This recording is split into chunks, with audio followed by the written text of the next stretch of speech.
नमस्कार, मैं हूं अंकुर और आप देख रहे हैं सत्य हिंदी का न्यूज बुलेटिन। एक नजर अब तक की सुर्खियों पर। विपक्षी दलों के बड़े नेताओं और पत्रकारों के फोन निशाने पर हैं। कई विपक्षी नेताओं और पत्रकारों को एप्पल ने आगाह किया है कि उनके फोन स्टेट स्पॉन्सर्ड अटैकर्स यानी सरकार प्रायोजित हमलावरों के निशाने पर हैं। महुआ मोइत्रा, शशि थरूर, प्रियंका चतुर्वेदी, अखिलेश यादव सहित कम से कम 10 ऐसे लोगों ने इसकी शिकायत की है। शशि थरूर ने दावा किया है कि उन्होंने इसको सत्यापित भी कर लिया है और इसकी प्रामाणिकता की पुष्टि हुई है। थरूर ने इसको लेकर ट्वीट किया है। एप्पल की ओर से जिन नेताओं को चेतावनी भेजी गई है, इसमें हाल ही में बीजेपी के निशान पर आई टीएमसी सांसद महुआ मोइत्रा तो हैं ही। इनके अलावा कांग्रेस नेता शशि थरूर, कांग्रेस नेता पवन खेड़ा, सीपीएम महासचिव सीताराम येचुरी, आप सांसद राघव चड्ढा, शिवसेना यूबीटी सांसद प्रियंका चतुर्वेदी और सपा नेता अखिलेश यादव शामिल हैं। पत्रकार और द वायर के संस्थापक संपादक सिद्धार्थ वरदराजन, डेक्कन क्रॉनिकल के रेजिडेंट एडिटर श्रीराम कर्री और ऑब्जर्वर रिसर्च फाउंडेशन के अध्यक्ष समीर सरन को भी एप्पल ने वो चेतावनी भेजी है। इनको भेजे गए अलर्ट वाले ईमेल में कहा गया है कि आप जो भी हैं या आप जो करते हैं, इस वजह से यह हमलावर संभावतः आपको व्यक्तिगत रूप से निशाना बना रहे हैं। वहीं टीएमसी नेता महुआ मोइत्रा ने कहा है ये आपातकाल से भी बदतर है। 81.5 करोड़ भारतीयों की व्यक्तिगत जानकारी डार्क वेब पर सामने आई है, जो शायद भारत के इतिहास में सबसे बड़ा डेटा लीक है। ये जानकारी Indian council of medical research के डेटाबेस से लीक हुई है।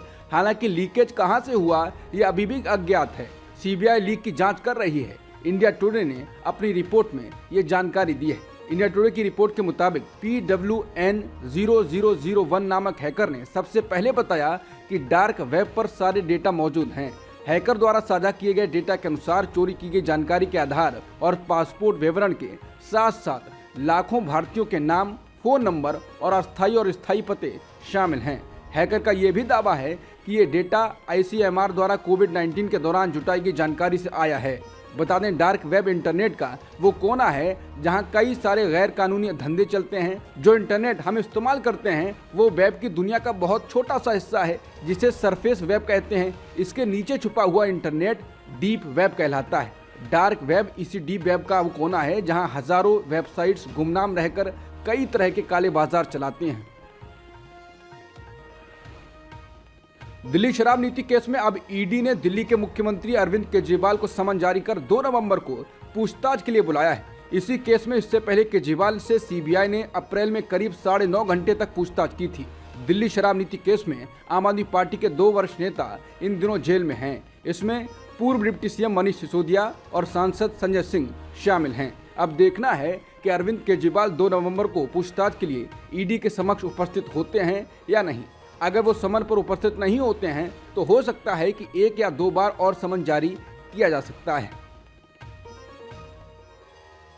आम आदमी पार्टी ने आशंका जताई है कि ईडी दिल्ली के मुख्यमंत्री अरविंद केजरीवाल को मनी लॉन्ड्रिंग केस में 2 नवंबर को पूछताछ के बाद गिरफ्तार कर सकती है। दिल्ली में सत्तारूढ़ आप का यह भी आरोप है कि बीजेपी उसके वरिष्ठ नेताओं को सलाखों के पीछे पहुंचाकर उसे खत्म करने की कोशिश कर रही है। मंगलवार को एक प्रेस कॉन्फ्रेंस में दिल्ली सरकार में कैबिनेट मंत्री आतिशी ने दावा किया कि बीजेपी जानती है कि वो चुनावों में अरविंद केजरीवाल को हरा नहीं सकती है, इसलिए वो आम आदमी पार्टी को निशाना बनाने के लिए ये तरीके अपना रही है।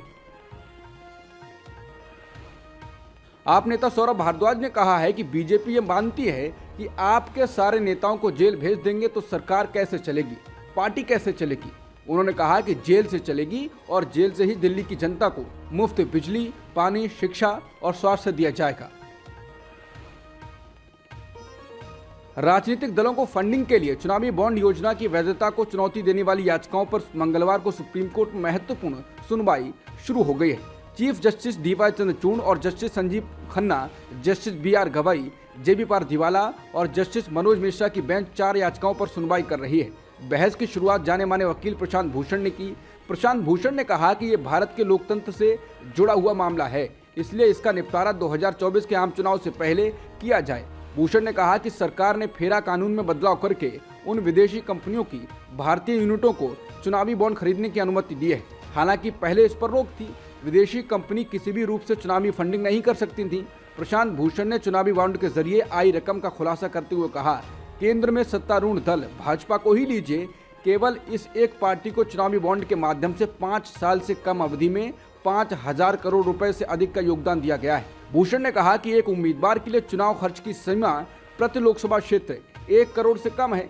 अगर आप देश के सभी निर्वाचन क्षेत्रों में उम्मीदवार खड़े करते हैं तो लोकसभा चुनावों में किसी भी पार्टी के उम्मीदवारों द्वारा खर्च की जाने वाली कुल राशि 500 करोड़ रुपए से कम है। केवल इन 5 वर्षों में एक पार्टी जिसे चुनावी बॉन्ड के माध्यम से बड़ी मात्रा में राजनीतिक धन प्राप्त हुआ है, उसे अपने उम्मीदवारों द्वारा अधिकतम स्वीकार्य व्यय से 10 गुना अधिक प्राप्त हुआ है। इससे पहले केंद्र सरकार के अटॉर्नी जनरल आर वेंकटरमणी ने सुप्रीम कोर्ट को बताया था कि नागरिकों को संविधान के अनुच्छेद 19(1)(a) के तहत स्रोत के बारे में जानकारी का अधिकार नहीं है। सुप्रीम कोर्ट के समक्ष दायर हलफनामे में वेंकटरमणी ने कहा कि कुछ भी और सब कुछ जानने का कोई सामान्य अधिकार नहीं हो सकता है। मराठा आरक्षण आंदोलन तेज होने के बाद महाराष्ट्र के भीड़ में कर्फ्यू लगा दिया गया है। धारा 144 के तहत लोगों के एकत्र होने पर भी रोक लगा दी गई है, लेकिन हालात काबू नहीं हो पा रहे हैं। राजनीतिक दलों के नेताओं के घरों को निशाना बनाया जा रहा है। शिवसेना यूबीटी नेता उद्धव ठाकरे ने मराठा आरक्षण पर चर्चा के लिए विधानसभा का विशेष सत्र बुलाने की मांग कर दी है। हिंसा के बीच मंगलवार 31 अक्टूबर को बीड में बीजेपी विधायक लक्ष्मण माधवराव पवार और एनसीपी जिला अध्यक्ष राजेश्वर चौहान ने इस्तीफा दे दिया। इससे एक दिन पहले प्रदर्शनकारियों के घेराव करने पर शिंदे वाली शिवसेना के सांसद हेमंत पाटिल ने अपना इस्तीफा लोकसभा स्पीकर को भेज दिया था। इस आंदोलन ने एक बात साफ कर दी है कि आंदोलनकारी नेताओं से ज्यादा ही नाराज लग रहे हैं। आंध्र प्रदेश हाईकोर्ट ने मंगलवार को कौशल विकास निगम में कथित घोटाले में तेलुगु देशम पार्टी प्रमुख और पूर्व मुख्यमंत्री एन चंद्रबाबू नायडू को 4 सप्ताह के लिए अंतरिम जमानत दे दी है। नायडू के बिगड़ते स्वास्थ्य के आधार पर कोर्ट से जमानत दी गई है। चंद्रबाबू नायडू को सितंबर में गिरफ्तार किया गया था। उनकी गिरफ्तारी आंध्र प्रदेश पुलिस की सीआईडी ने कथित स्किल डेवलपमेंट घोटाले में की थी। आरोप है कि यह घोटाला नायडू के 2014 से 2019 के बीच मुख्यमंत्री रहते हुआ था। इजरायली प्रधानमंत्री बेन्यामिन नेतन्याहू ने कहा कि हमास से युद्ध में युद्ध विराम नहीं होगा क्योंकि हमारी जमीनी सेना गजा के अंदर लड़ रही है। नेतन्याहू ने कहा कि इजरायली सेना 7 अक्टूबर के हमलों के जवाब में हमास के खिलाफ व्यवस्थित प्रगति कर रही है। ये देश के इतिहास में सबसे घातक युद्ध है। नेतन्याहू ने विदेशी पत्रकारों से कहा कि युद्ध विराम का मतलब हमास के सामने आत्मसमर्पण करना होगा। बता दें, हवाई हमलों ने फलस्तीनी क्षेत्र को तबाह कर दिया है। इजरायल के तेज होते सैन्य अभियानों ने गजा के 24 लाख लोगों के भय को काफ़ी बढ़ा दिया है। जहां हमास नियंत्रित स्वास्थ्य मंत्रालय का कहना है कि 8,300 से अधिक लोग मारे जा चुके हैं। इजरायली सेना ने कहा है कि हमास द्वारा संचालित क्षेत्र में एक ऑपरेशन के बाद एक महिला सैनिक को कैद से रिहा करा लिया गया है। सेना ने कहा कि ओरी मेगडिश को एक जमीनी ऑपरेशन के दौरान रिहा करा लिया गया। उन्होंने कहा कि उनकी मेडिकल जांच की गई है और वो अच्छी हैं। नेतन्याहू के कार्यालय ने परिवार के सदस्यों से घिरी उनकी एक तस्वीर प्रकाशित की है। रात भर हुई भारी झड़पों के बाद इजरायली सेना ने दावा किया कि उसने इमारतों और सुरंगों के अंदर छिपे दर्जनों आतंकवादियों को मार गिराया। सेना द्वारा जारी फुटेज में इजरायली टैंकों और बख्तरबंद बुलडोजरों को बिल्डिंगों से टकराते हुए देखा गया और स्नाइपर्स ने खाली आवासीय इमारतों के अंदर पोजीशन ले ली। कनाडा के कई शहरों में प्रदर्शनकारी सरकारी कार्यालयों में इस मांग के साथ घुस गए कि कनाडा सरकार गजा में संघर्ष विराम की मांग करे। ये प्रदर्शनकारी कार्यालयों के भीतर धरने पर भी बैठे। इन कार्यालयों में सरकार में शामिल सांसदों के ऑफिस भी हैं। सोमवार को रक्षा मंत्री बिल ब्लेयर और उप प्रधानमंत्री क्रिस्टिया फ्रीलैंड के ऑफिस में कार्यकर्ता घुस आए और वहां बैठ गए। अर्जेंटीना के दिग्गज फुटबॉल खिलाड़ी लियोनेल मेसी ने दुनिया के सर्वश्रेष्ठ खिलाड़ी को दिया जाने वाला बैलोन डी'ओर का खिताब 8वीं बार अपने नाम किया है। उन्होंने नॉर्वे के एर्लिंग हालांड को पीछे छोड़ते हुए ये पुरस्कार जीता है। वो 2009, 2010, 2011, 2012, 2015, 2019, 2021 में भी ये अवार्ड जीत चुके हैं। अब तक की सुर्खियों में इतना ही। बाकी खबरों के लिए बने रहिए सत्यहिंदी.com के साथ।